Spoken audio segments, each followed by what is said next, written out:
যোৱা 16 তাৰিখে আমচু নেতা কামৰূপ জিলাৰ গড়েমাৰী চাম্পুপাৰাৰ যে আঞ্চলিক সমিতিৰ সাধাৰণ সম্পাদক অতি বলিষ্ঠ ছাত্ৰ নেতা আছিলে আৰু খুব মেধাৱী ছাত্ৰ আছিলে। সেই মেধাৱী ছাত্ৰ আৰু ছাত্ৰ নেতা লোহিতজনক যি ধৰণে নিৰ্মমভাৱে হাজাৰ হাজাৰ মানুহৰ সন্মুখত চকা অস্ত্ৰৰে দুৰ্বৃত্তই আক্ৰমণ কৰি হত্যা কৰিলে এই কাণ্ডটোক আমি তেতিয়াৰ পৰা নিন্দা কৰি আছোঁ, গৰিহণা দি আহিছোঁ আৰু অবিৰতভাৱে আন্দোলন কৰি আহিছিলোঁ যে চৰকাৰে দোষীসকলক কৰায়ত্ব কৰিব লাগে। যিহেতু দোষীৰ নাম ইতিমধ্যে লোহিতজনৰ পিতৃয়ে স্পষ্টভাৱে এজাহাৰত উল্লেখ কৰিছে, কিন্তু আজিলৈকে এজন আসামী সাৰেণ্ডাৰ কৰাৰ বাদে বাকী যি 13-14জন আসামী আছে এতিয়ালৈকে সেই আসামীসকলক অসম আৰক্ষীয়ে গ্ৰেপ্তাৰ কৰিবলৈ পৰা নাই। অসম আৰক্ষী স্মাৰ্ট পুলিচ বুলি কয়, অসম আৰক্ষী সদায় খুব সষ্টম বুলি কয়, কিন্তু আজিলৈকে কিয় অসম আৰক্ষীয়ে এই আসামীসকলক গ্ৰেপ্তাৰ কৰিব পৰা নাই এই কথাটো আমি বুজি পোৱা নাই। আচলতে স্পষ্টভাৱে বুজা গৈছে যে অসম আৰক্ষীয়ে ৰাজনৈতিক হেঁচাত এই আসামীসকলক ৰক্ষণাবেক্ষণ দি আছে। গতিকে আমি অসমৰ মুখ্যমন্ত্ৰীক আমি প্ৰত্যক্ষ হস্তক্ষেপ এই কাৰণে বিচাৰিছোঁ, কাৰণ গৃহ বিভাগৰ দায়িত্ব আছে অসমৰ মুখ্যমন্ত্ৰী। এজন ছাত্ৰ নেতাক এনেকুৱা ধৰণে নিৰ্মমভাৱে হত্যা কৰাৰ পিছত অসম আৰক্ষীয়ে কেনেকৈ আচলতে অপৰাধীসকলৰ লগত মিতিৰালি কৰিব পাৰে, এইটোহে আচলতে আমাৰ দুখৰ বিষয়। আৰু আমি কাৰ ওপৰত এতিয়া আস্থা ৰাখিম যে যি আৰক্ষীৰ ওপৰত আমি আস্থা ৰাখিম সেই আৰক্ষীয়ে এতিয়া অপৰাধীৰ লগত মিলি আছে।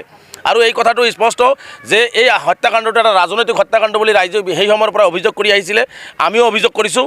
কাৰণ সেই মঞ্চখনত প্ৰাক্তন বিধায়ক কমলা কলিতা আছিলে আৰু যিসকলে হত্যা কৰিছে সেইসকলে কমলা কলিতাৰ হাৱাই বাই থকা গুণ্ডা বাহিনী।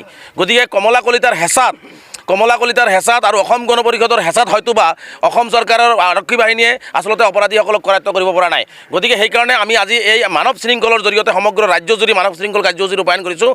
আমি এই হত্যাকাণ্ড যিহেতু ৰাজনৈতিক হত্যাকাণ্ড, গতিকে এই ঘটনাটোৰ গুৱাহাটী উচ্চ ন্যায়ালয়ৰ অৱসৰপ্ৰাপ্ত ন্যায়াধীশৰ জৰিয়তে এটা উচ্চস্তৰীয় তদন্তৰ দাবী উত্থাপন কৰিছোঁ। দোষী যিসকল ব্যক্তি যিসকলৰ নাম ইতিমধ্যে এফআইআৰত দি আছে তেওঁলোকক গ্ৰেপ্তাৰ কৰি আইনৰ জৰিয়তে ফাঁচীকাঠত ওলমোৱাৰ দাবী আজি আমি অসমৰ মুখ্যমন্ত্ৰীৰ ওচৰত উত্থাপন কৰিছোঁ। লোহিতজনৰ পৰিয়াল ইতিমধ্যে নিৰাপত্তাহীনতাত ভুগিছে। এই অপৰাধীসকলে বিভিন্ন প্ৰকাৰে এই লোহিতজনৰ পৰিয়ালক ভাবুকি প্ৰদান কৰা হৈছে বুলি আমাৰ অভিযোগ আহিছে। গতিকে সেই লোহিতজনৰ পৰিয়ালক ন্যায় নিৰাপত্তা দিয়াৰ কাৰণে আমি দাবী উত্থাপন কৰিছোঁ। আৰু অসম আৰক্ষীয়ে যি ধৰণে অপৰাধীৰ লগত মিতিৰালি কৰি আচলতে অপৰাধীক ৰক্ষণাবেক্ষণ দি আছে, সেই অপৰাধীসকলক ৰক্ষণাবেক্ষণ দিয়া আৰক্ষী বিষয়াসকলৰ বিৰুদ্ধেও ব্যৱস্থা গ্ৰহণ কৰিবৰ কাৰণে অসমৰ মাননীয় মুখ্যমন্ত্ৰীক আজি আমি দাবী উত্থাপন কৰিছোঁ।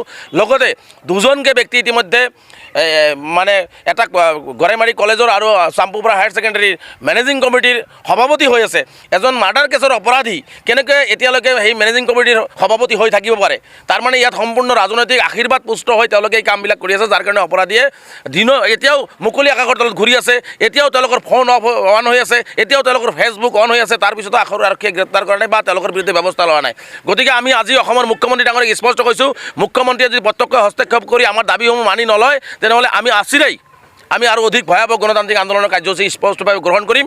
কাৰণ আমি লোহিতজনৰ মৃত্যুৰ অথলে যাবলৈ নিদিওঁ, লোহিতজনৰ এটোপাল তেজৰ মূল্য আমি অথলে যাবলৈ নিদিওঁ। যিকোনো মূল্যৰ বিনিময়ত লোহিতজনৰ অপৰাধীসকলক গ্ৰেপ্তাৰ হ'ব লাগিব, তেওঁলোকৰ কঠোৰৰ পৰা কঠোৰতম শাস্তি বিহিব লাগিব আৰু ডক্টৰ কমলা কলিতাক আইনৰ আওতাত আনিব লাগিব। কাৰণ সম্পূৰ্ণ অপৰাধীসকলক ৰক্ষণাবেক্ষণ দি আছে ডক্টৰ কমলা কলিতা প্ৰাক্তন বিধায়কজনে। গতিকে ইয়াত ৰাজনৈতিকভাৱে যি ৰক্ষণাবেক্ষণৰ ব্যৱস্থা হৈছে এইটো অতি নিন্দনীয় আৰু গৰিহণাৰ যোগ্য। এজন ছাত্ৰক এনেকুৱা নিৰ্মম হত্যা কৰাৰ পিছত ডক্টৰ কমলা কলিতাই কেনেকৈ অপৰাধীসকলক ৰক্ষণাবেক্ষণ দিয়ে আৰু আৰক্ষীয়ে কেনেকৈ কমলা কলিতাৰ ওচৰত আঁঠু লৈছে, এইটোহে আচলতে দুৰ্ভাগ্যৰ বিষয়। আৰু আমি কাৰ ওপৰত আস্থা কৰিম? আমি অসম আৰক্ষীৰ ওপৰত আস্থা ৰাখিছিলোঁ যে অসম আৰক্ষীয়ে হয়তো ব্যৱস্থা গ্ৰহণ কৰিব, কিন্তু অসম আৰক্ষীয়ে স্মাৰ্ট আৰক্ষীয়ে ডিজিপি মহোদয় ইমান ষ্ট্ৰংলি কথাবিলাক কয়, ইমান ষ্ট্ৰংলি একশ্যন লয় বুলি কয়, কিন্তু লোহিতজনৰ অপৰাধী কিয় অসম আৰক্ষীয়ে বা কমলা কলিতাৰ কথা মতে এতিয়ালৈকে গ্ৰেপ্তাৰ কৰা নাই, এই কথাটো অসমৰ ডিজিপি মহোদয়ে স্পষ্ট কৰিব লাগে। গতিকে আজি এই আন্দোলন কাৰ্যসূচী গ্ৰহণ কৰিছোঁ, পৰৱৰ্তী পৰ্যায়ত কিন্তু ইয়াতকৈ আৰু ভয়াৱহ আন্দোলনৰ কাৰ্যসূচী আমি গ্ৰহণ কৰিম।